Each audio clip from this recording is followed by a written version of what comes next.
Добар ден, почитувани гледачи. Трет блок отворено студио 1, повторно во редовниот термин од 17 до 17:30 часот, повторно со мене и со колегата Антонио Крстевски. И овој пат ви подготвивме една тема, би рекла една неисцрпна тема на која што може да се зборува и да се дебатира на вистина долго. Станува збор за загадувањето не само во Скопје, туку и во целата земја во Македонија, која што за жал веќе е долгогодишен проблем. Наш денешен гостин е токму Арианит Џафери од Здруженијето Еко Герила. Добар ден, добре дојдовте во отвореното студио. Но пред да почнеме со дискусијата и да разговараме на оваа тема за енормното загадување, првин предлагам да го погледнеме прилогот од колешката Тијана Станковиќ, која што исто така пишуваше на оваа тема, а станува збор за тоа дека Европска организација на врховни ревизорски институции Евросај објави извештај во кој пишува дека всушност индустријата е најголемиот загадувач во Македонија. Па во продолжение го погледнеме низиниот прилог. Индустријата е најголемиот загадувач во Македонија. Второ на листата е загадувањето предизвикано од домакинствата. Автомобилите се оценети како средни загадувачи, а отпадот, земјоделието и останатите фактори се сметаат како помали загадувачи. Се вели во заедничкиот ревизорски извештај за квалитет на воздухот на Евросај, Европската организација на врховни ревизорски институции. Во извештајот што го објавија на својата веб страница, Меѓународното ревизорско тело за Македонија заклучило дека соработката меѓу институциите е несоодветна, не постои систем за мониторинг на имплементацијата на мерките, а инспекциите за животната средина се изведувани на централно и локално ниво без никаква координација, додека средствата кои владата ги одвоила за борба против аерозагадувањето се премали. Во случајот на Македонија, каде мерките на владата за подобрување на квалитетот на воздухот не се соодветно имплементирани ниту на национално, ниту на локално ниво, Меѓународно ревизорно тело заклучило дека мерките на национален план за амбиенталното аерозагадување се комплексни и покриваат различни области и треба да се имплементираат од централни и локални институции.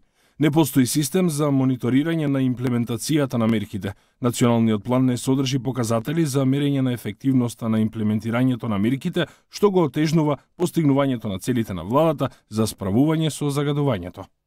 Оттаму велат дека повеќето општини се лоцирани во зони кои го надминуваат прагот на алармирање за загадувањето, а само локалните власти во Тетово, Битола и Скопје примениле краткорочни планови за загадениот воздух. Меѓународното ревизорско тело заклучи дека состојбата во Република Македонија е ваква поради тоа што земјата не е подложна на санкции за неисполнување на целите за квалитет на воздухот на европско ниво, ниту пак има национални или локални санкции, а бидејќи нема казни, процесот на имплементација е бавен. Ова според нив представува ризик за способноста на владата да ги постигне целите кои ги поставила за справување со загадувањето и да спречи нови извори за загадување на воздухот, се вели во соопштението.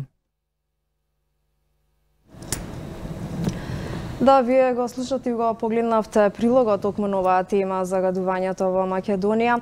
А исто така што само накратко да напоменам дека се отворени телефонските линии, па доколку сакате да го кажете вашето мислење, став на темата аерозагадување, диви депонии се движили Македонија кон еколошката катастрофа, слободно можете да се јавите. Ние се враќаме сега тука повторно со нашиот гостин Арианит Џафери. Вака вие го слушнавте исто така нели прилогот пред малку кој што беше пуштен. Се согласувате ли со овој извештај дека всушност индустријата е таа која што е главниот фактор кој што предизвикува загадувањето во не само во Скопје, туку во Македонија? Да, мислам дека мораме да се согласуваме со тоа, пошто индустријата секаде низ светот е најголемиот причинител на загадувањето и тоа може да се докаже и со многу пластичен случај од Тетово, од кај што доаѓам јас. Една од најголемите загадувачи, значи што беше во Тетово, еден од најголемите загадувачи беше фабриката Југором, која се затвори во 2016 негде. И од 2017 и 2018 кога фабриката не работело, значи загадувањето во Тетово се намали за 3 пати. Ако може камерата да го фокусира ова, значи бројките се овде од 2012, 13, 14 па 15 кога фабриката работеше секој ден, значи непречено. Во 2016 не работело 4 месеци, па еве намалување до 97 микрограми. 2017 и 18 значи 61 и 49 микрограми. Ова се просечните, значи просечното загадување со PM10 честички според мерењата, официјалните мерења направени од страна на Министерството за животна средина. Со тоа се докажа уште еден многу важен момент, додека Тетово беше во 2013 па наваму, значи беше една од најзагадените градови во Европа и во светот. Во 2018 бевме на 10-то место во Македонија, што е, значи, се уште ова 49-50 не е тоа што сакаме да биде, тоа што треба да биде, но има подобрување и тоа, значи, со затварање на еден голем загадувач.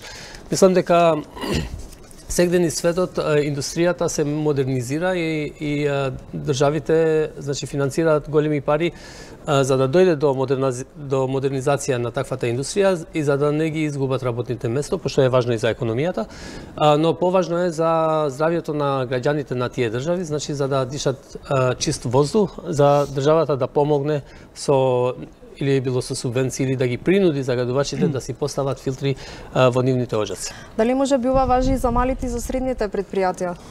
Секако, апсолутно. Значи, и по малите предпријатија и средните, значи, исто така загадуваат.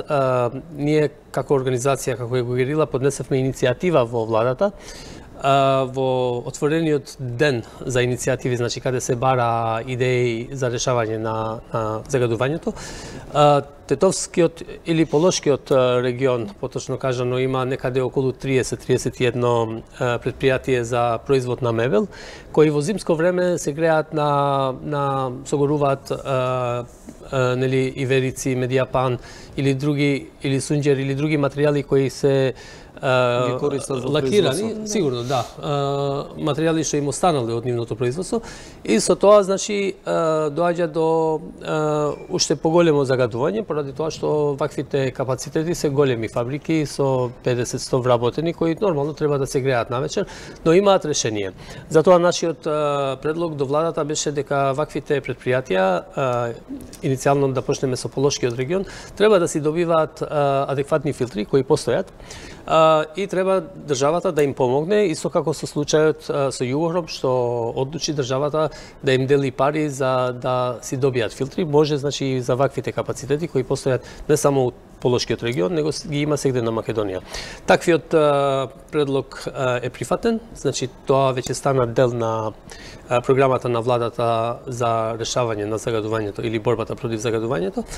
И сега, значи, останало само да се дефинираат некои околности, некои детали околу тоа како ќе се спроведе целата ова акција. Арјанит презентираше одредени бројки кои што говорат дека се намалува загадувањето во Тетово. Меѓутоа, изминатиот период наназад бевме сведоци дека на оние интернет страници кои што водат сметка, односно покажуваат бројки за загаденоста по градови во светот, Тетово па и Скопје се наоѓа на врвот неколку пати. Да. Значи, ние сме тие мерења што ги покажав, тоа се годишните просечни. Да. Вистина е дека последниве неколку дена, барем последната недела, значи, сме имале загадување од околу 200 микрограми на метар кубен воздух, што е, па тука се движело, значи не е некој минимум, но тука се движело, значи до 250-300, ајде да кажеме просечно 200. И тоа е уште како резултат, значи сепак не е тоа 900 што го имавме пред неколку години, но и ова 200 е многу, поради тоа што знаеме дека дневните надминувања не треба да бидат повеќе од 50 микрограми. Што значи сепак е 4-5 пати над, до 6 пати над дозволеното. Ете, Југохром не работи, има филтри. Така е. Од каде сега овие доаѓа од, значи, Тетово има, како што реков, еден голем број на предпријатија за производ на мебел, но и други предпријатија кои исто така загадуваат. Можеби 90% од домаќинствата се греат на дрво, или има и такви, можеби, семејства кои се малку по, да кажам, социјално позагрозени, кои користат се и се што, па и улје, па и гуми, па и пластика, па и све. А исто тако, значи, проблем во Тетово е и тоа што градот нема јавен превоз. Луѓето треба да се движат за нивните потреби и работи и треба со нивни коли да се движат, а колите, како што знаеме низ цела Македонија како е стандард, значи не е дека почитуваат некакви или имаат некакви еколошки стандарди. Како резултат на таа популистичка мерка на претходната власт за да го донесе целото ѓубре од Германија во нашиот возен парк. Значи има се уште многу отворени прашања кои треба да се адресираат, па затоа ние сакаме, значи ова 49 просечно што ни беше, 50 просечно што ни беше за 2018 година, ние сакаме да се бориме за 2019 да биде 40 или помалку. 40 е дозволеното. Да. Значи, ние се уште не можеме да кажеме дека дишиме чист воздух, може би помалку загаден, да, но не е чист се уште. Значи, се уште треба, има многу предизвици пред нас. Ги споминавте оние социјално загрузени семејства кои што можеби дури немаат доволно финансиски средства да купат дрва, па користат други материјали за огрев. Како, дали имате некој решение како да им се помогне на тие семејства? Да, сме разговарале со значи надлежните од Министерството за животна средина, поточно со заменик министерот господинот Макрадули, и сме не само ние како организација, значи и други организации на различни средби, дека треба да им се најде решение, треба да им се најде некое чаре, дали би им се нудело да се греат на пелети, дали значи на некои други материјали. Има некакво позитивно расположение, но сепак, значи само да спомнам уште нешто, има еден план за креирање на зони на ниски емисии. Но за жал мислам дека кај тие загрозени семејства и кога кажувам така, мислам повеќе на ромското население во Тетово, нивните куќи не се ни изолирани како што треба. Значи, имаат многу лоши услови за живење. Така да, било каков начин на промена на грејењето, дали ќе биде од дрва на инвертори или на пелети, значи, сепак тие имаат проблеми со изолацијата. Значи, што не верувам дека креирањето на зоните на ниски емисии би можело да се примени кај нив како комунитет вака.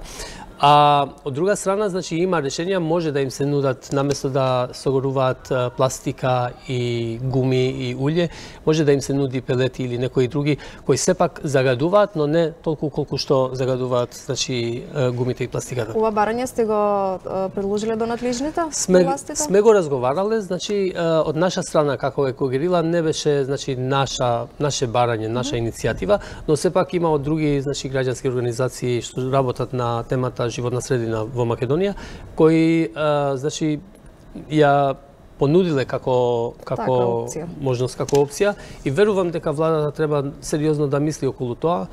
Мислам дека многу подобро е да им се најде решение на овие семејства, отколку да им се наплати долгот на некои што не плаќаа струја цели некои години. Значи што треба некаков баланс да се најде и да се преземаат порадикални чекори кон решавањето на вакви радикални проблеми како што е загадувањето на воздухот. Пред да продолжиме, од режијата ми информираат дека имаме гледач на линија. Господине, доколку не слушате, повелете со прашањето кое што имате да го поставите.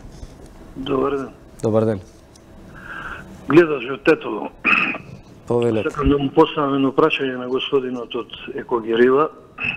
Он ги спомна овие фабрики што се за намештај. И не знам која е основата они да добиваат некои субвенции од владата за да се го решат грејењето, или не знам што да интервенира, кога знаеме дека не се гранка која е нискодоходовна, а плюс тоа подобро решение кај нив да се влезе и да им се забрани да имаат коци на цврсти горива. Зашто сите тие фабрики, и тоа во непосредна близина на градот. Имам реагирано неколку пати. Никој дигат рамења сите. Како да немаме држава, државни институции, како да немаме инспектори, па до таму ми е мене границата, па тоа е на меѓа меѓу Тетово и првото село до Тетово, па ја не можем таму, па од таму некој друг треба да реагира, па се јавува и во републичкиот, па не можем, па пријател ми е, па ова, па она, абе луѓе. Тој чат иде у Речица, тој чат иде у Тетово, тој чат иде у Брвеница. Ја не знам што човек да се качи на кале па ќе види кој загадува. Ви благодариме, господине, за некој експерт или нешто.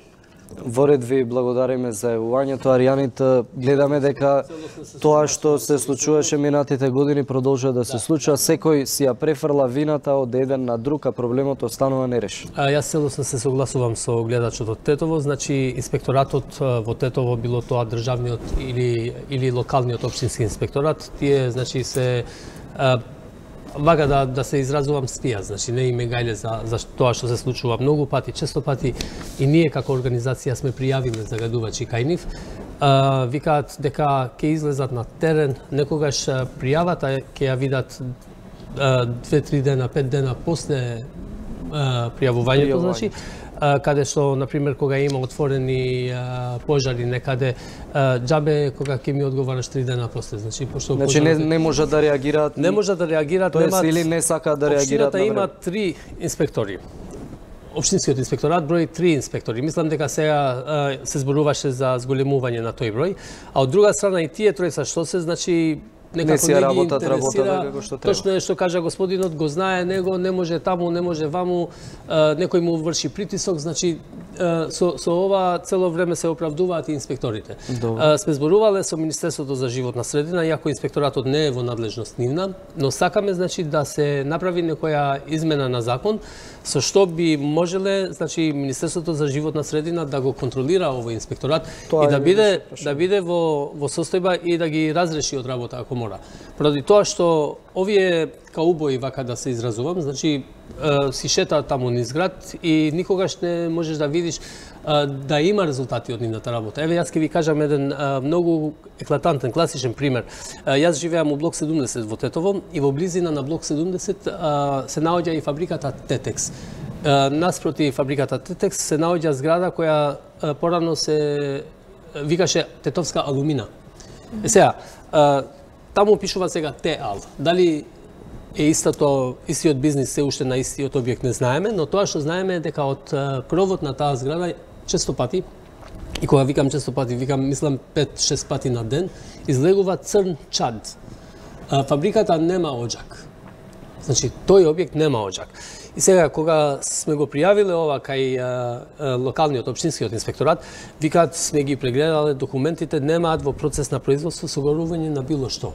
Но од каде доаѓа чадот? Значи, ние како активисти... Не одат да проверат дополнително? Па, веројатно не одат. Мислам, ако ги гледаат само документите и вика во процесот нема согорување на било што, значи не одат.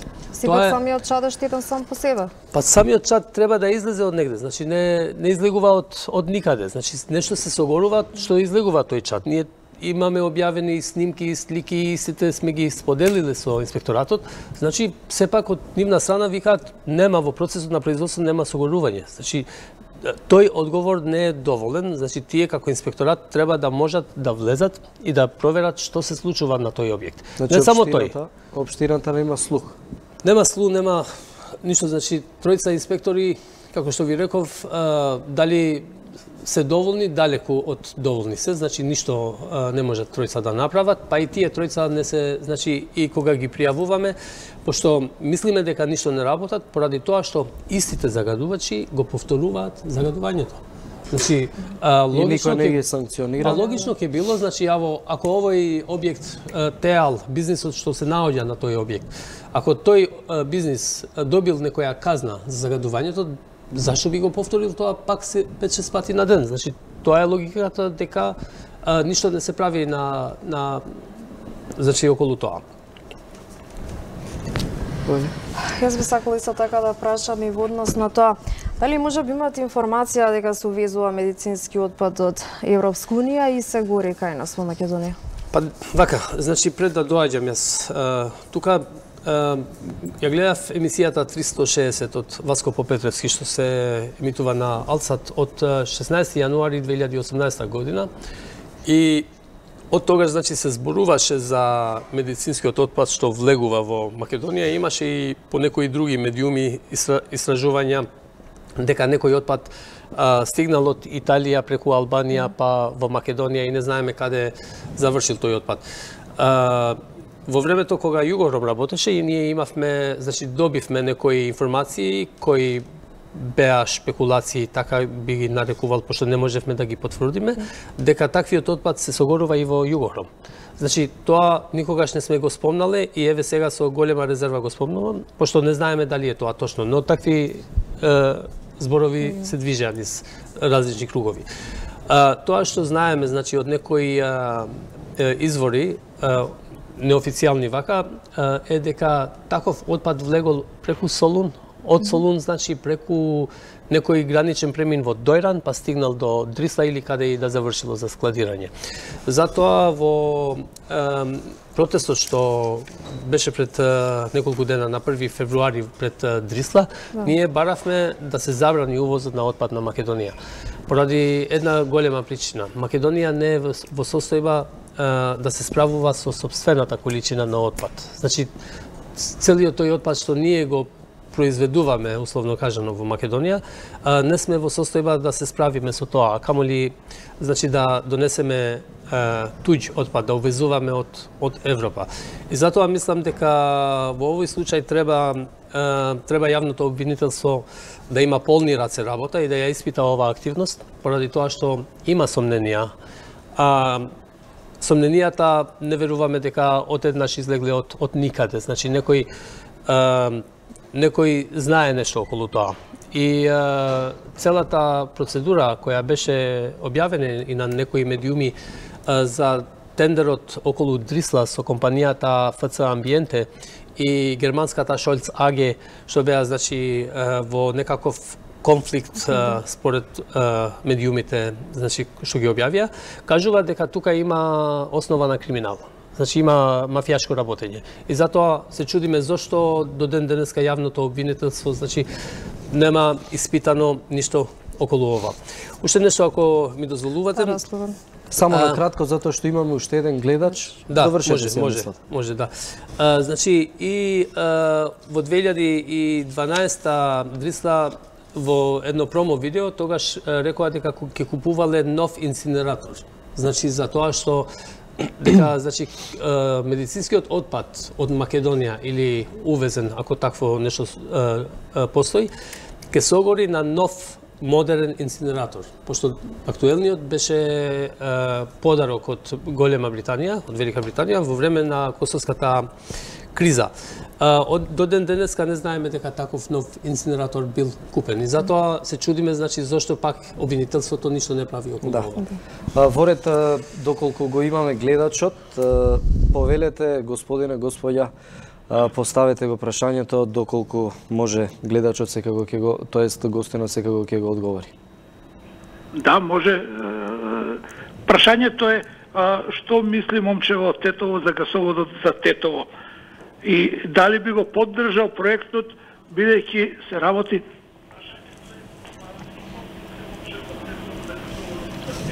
Го изгубивме гледачот, меѓутоа го разбравме. Тука сум. Во ред, тоа, доколку е тоа прашањето, ви... И дали ќе го поддржи проектот? Да. Дали ќе го поддржи проектот и дали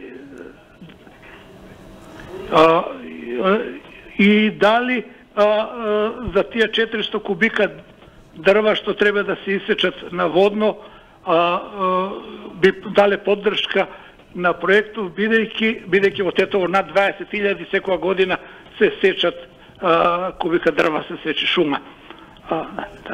Во ред, господине, ви благодариме, Аријанит, ако може на кратко, само бидејќи... Гасоводот е многу важен проект за Македонија, не само за Тетово и за Гостивар. Знаеме дека постои некаков конфликт помеѓу граѓански активисти од Скопје и македонски енергетски ресурси околу трасата на која би требало да помине гасоводот. Нашиот став како организација е да се избере трасата која што има минимален импакт врз животната средина, значи минимално влијание, можно влијание. Ако не се лажем, господинот спомна 400 кубика дрва на водно што ќе се сечат и спомна 20.000 кубика дрва што се исечени, значи, во Тетовско секоја година. Мислам дека ово е најдобриот одговор што може да се даде. Мислам дека гледачот сам го даде одговорот, пошто некогаш подобро е да жртвуваш 400 кубика дрва негде, да ги спасиш овие 20.000 од друга страна. Секоја година Македонија или градовите што се греат, еве 90%, можеби 90% од домаќинствата во Тетово се греат на дрва. Тоа се десетици илјади кубици дрва, значи секоја година. А со гасоводот навистина ќе се сечат некои 400 кубика ако се избира, значи, трасата низводно, но долготрајно ќе го реши овој проблем. Значи, мора да сватиме нешто, нема никаков проект без влијание врз животната средина. Нашиот став е дека мора да се бира начин на кој ќе се минимизира таквиот импакт, таквото влијание. Па ако мора гасоводот да помине низводно, и ако мислиме дека тоа е најдобриот начин, тоа ќе биде. Другата траса што се споменува, обиколницата, од страна на МЕР викаат дека може да го загадува водоводот на Скопје и дека ќе им коштало повеќе. Значи, цената не е многу важна сега во овој момент, колку би им коштало повеќе, пошто тие пари секојдневно се крадат во Македонија. Не е некоја, мислам дека тоа е јавна тајна, веќе секој изборува за такви украдени пари и амнестирани криминалци, но тоа што е важно, барем тие пари, наместо да се крадат, да се инвестираат на нешто што и ќе го намали загадувањето, но и ќе има минимално влијание врз животната средина. Тоа е нашиот став. Аријани, ти благодариме за ова гостување. Јас и Елена мораме тука да се одјавиме. Со нас ќе се видите исто така во четврток во истите термини. Останете со програмата на 1 ТВ, следува возење со Вучич. Пријатно.